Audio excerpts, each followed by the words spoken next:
The other day, if you guys were not following, I got a copyright strike on my channel, which, if you're not familiar with how YouTube works, basically a copyright strike is a very big deal. It means that there is some entity, typically corporate, not always, but typically a corporate entity that does not want you to have what they consider their own IP on YouTube. I was issued a copyright strike from the Queensland courts in Australia for reacting to Nicholas Diorio's reaction stream of the Queensland courts in Australia that, as far as I understand, was public domain because it was on their YouTube channel and they streamed it. And when I went to go find the stream, I did see it originally, but I was going to react to it later that night and it was taken down. I was like, oh, that's strange. I saw it there and it's not there anymore. Let me search to see if anyone else has it up. So I found Nicholas Diorio had a stream where he was covering it live from there. I was like, oh, cool. Well, I'll just react to him reacting to it because that's still the stream. So they had it up on their own stream. They posted it publicly. And apparently after the fact, they decided that it shouldn't be on YouTube. And their mistake is now everyone else's fault, apparently. And as I said initially, they had every right to just reach out to me or anyone else that used their verdict reading of Carl Jobst and Billy Mitchell and just reach out as a human to them and be like, hey, we accidentally put that on and we didn't want people reacting to it because it's not supposed to be public for whatever reason. And if you don't mind just taking that video down so we don't need to strike you or something like that, that would be great. And you know what? If they reached out to me and said that to me, I'd be like, shit, I don't love that, but it's the court system. I don't want to mess with them. And the video is old enough. So whatever, I'll probably just take it down and be like, okay. Or I might just edit it and remove that section because it was like a 20-minute video from what I can recall. And that verdict reading was like 2 or 3 minutes in the middle of the video where I was reacting to it and talking about it. Again, I don't recall, and the video is taken down and they don't allow you to review it when it's been taken down, which again, YouTube, fix your shit. When you take someone's video down and tell them that it was taken down for a reason, you need to allow the person to watch the video to understand what it is it was taken down for. Because as a creator, I have no idea, because I do a lot of videos. I need to remember, rewatch it, and be like, oh, okay, I guess it was a larger portion than I thought, or this, that, the other thing, or it wasn't fully transparent with the fair use or whatever the verbiage you want to use with it is. But for this one, as far as I can recall, it was a portion of that video I was reacting to on a live stream, by the way. So I made a video talking about Carl Jobst, and then I cut a portion from the live stream, which is still up and hasn't been struck yet. And now I'm like, should I delete that live stream now? Because that live stream, as far as I recall, is still up, but yet they only struck my video that cut a portion from the live stream that had way more in it. Huh. I need to think about what to do with that one now. But regardless, so I took a portion from the live stream, injected it into the middle of my video saying, hey, here's the verdict reading. Here's me reacting to Nicholas Diorio reacting to it, and how Nicholas Diorio brings in Keemstar, and Keemstar's on the phone with him and is telling him, yeah, I told Carl Jobst that he needs to remove that part from his video because that's what he's being sued about. And that's what the problem is. And Carl took it down. And then Carl put it back up, and that's what the problem was. And Keem's like, I tried to tell him, and he didn't listen to me. I mean, I'm summarizing. That's basically what the conversation was while the verdict was being read.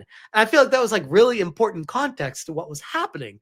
And that video really did a good job, in my very biased, humble opinion, of encapsulating all that stuff to present the entire, this is what's happening with the situation. And that video in particular is the one that got taken down. And I see people in the chat right now saying, screw YouTube, screw YouTube. It's like, yeah, well, yes, screw YouTube, yes. But at the same time, YouTube wants to be hands off with this kind of stuff so they don't be called a, what do you call it, a publisher, and the other thing where they're like trying to be some sort of middleman. So they take their hands off of all the legal stuff and they basically put it in the hands of whoever wants to deal with the copyrights, and they just be the liaison between the two, being like, hey, this person wants this video down and they are issuing a copyright strike and they are threatening legal action. So us as YouTube will take your video down. And it's up to you, if you want it back up, to push back, because YouTube's like, we're hands off. We're not dealing with this. That's on you. So yes, you can say YouTube's garbage and trash, but just, I hate to give the benefit of the doubt to them because they could be a lot better with this. I know, but I understand why they found this middle ground of we're hands off with this part.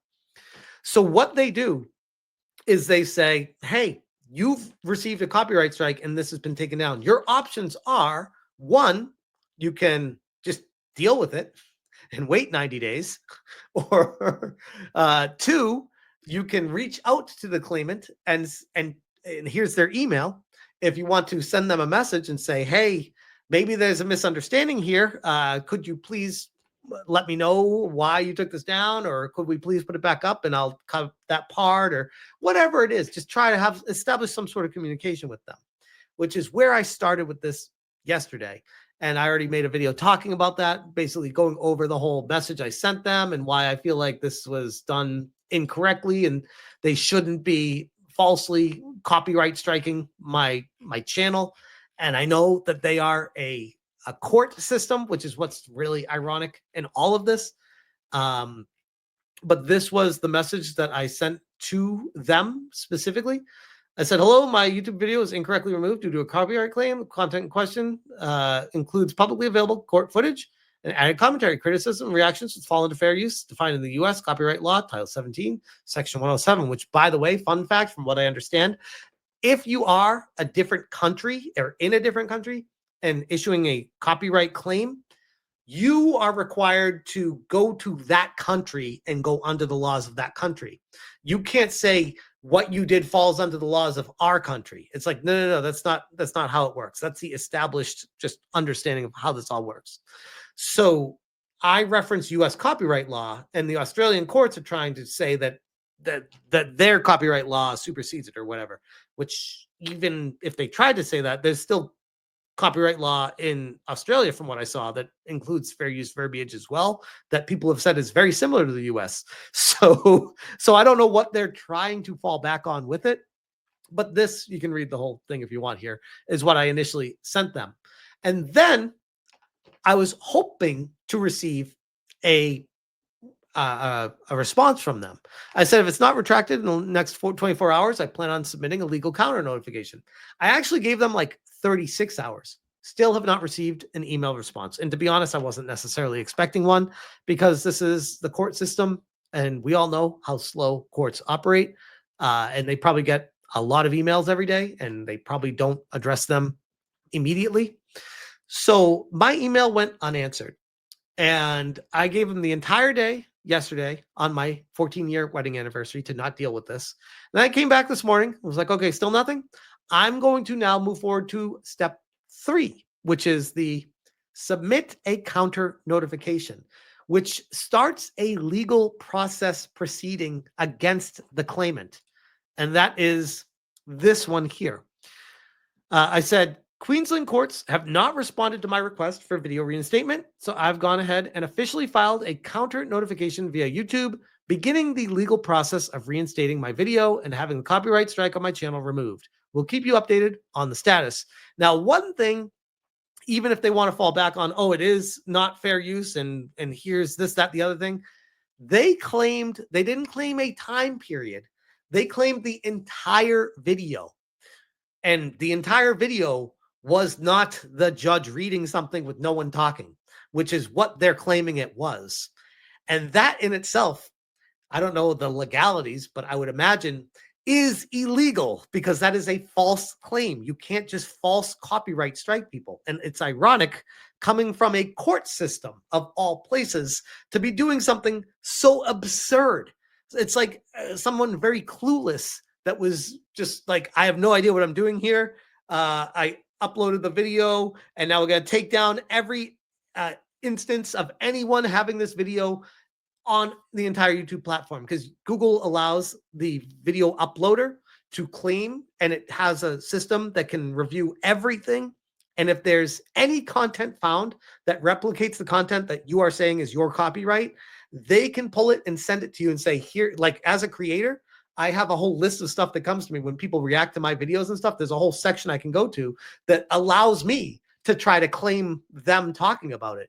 I have never once done that, nor do I ever plan on doing that, because that's crazy. That flies completely in the face of fair use. Of, like, if someone just takes my video and re-uploads it, well, yeah, that's different. Like, that's like a depending on the situation, there might be some malicious intent or stuff like that, or however you want to do it. I have never, as far as I recall, I have never issued any copyright claims or anything like that on anyone. So this court did that. But in addition to that, they also checked the box saying, yes, I also want to send a copyright strike to this channel. And as far as I understand, YouTube tells them, are you sure you want to do that? Because they only get 3 of these before their channel gets taken down. You can just do this without doing that. You sure you want to strike them? And they're like, yep, we do. So it's like a double confirmation of, yes, we also want to screw them over on top of taking this video down. So they have the option to do that, as far as I understand. And they absolutely did that. So the counter notification has been submitted, and it says, if accepted, we will forward the full notice to the claimant who requested the removal of your videos. The claimant will then have 10 business days to review your counter notification. If they don't provide proof of a court action against you, your videos will be reinstated. We'll send you an email to let you know the final outcome. You can also follow the status in videos copyright claim details. Now, here's the little ripple in this is, typically I wouldn't have any kind of concerns with it, because it's like, yeah, I know I didn't do anything wrong, and I understand it was fair use, and this is something, they can't take this down. But the little ripple that you get with this is, well, it was a court that did it. So I had the thought go through my head today while I was driving home from I don't remember where. Oh, from Costco. I was like, what if this court is doing this on purpose to create more paperwork and siphon money out of the Australian government for tax money, and they just want to create more cases? Like, that is like a legitimate thought that went through my head. I'm like, are they just, like, if that's the case, are they gonna really just start doing this kind of stuff to create issues? Because this could be beneficial financially to them to do this kind of stuff, even if they lose, because they still are making money off of it. I don't know how it all works, but I mean, stuff like that went through my head. I'm like, you wonder about that kind of stuff. But all things being equal and fair, which they rarely are in this world, I would imagine this video will go back up, and we won't have any problems moving forward. But theoretically, I have now just challenged a court to take me to court. So we'll see what happens with this one. While I'm already in an active lawsuit, and I have a strict limit of 1 lawsuit at a time, I prefer it to be 0. I really don't want to raise that up to 2 right now. But I'll be damned out of principle if someone's going to try to do this to me. So we'll see where that goes. But I just want to keep you guys up to date on my latest standing with this, and I will definitely keep you posted on what I hear next on it. But I'll leave that one there.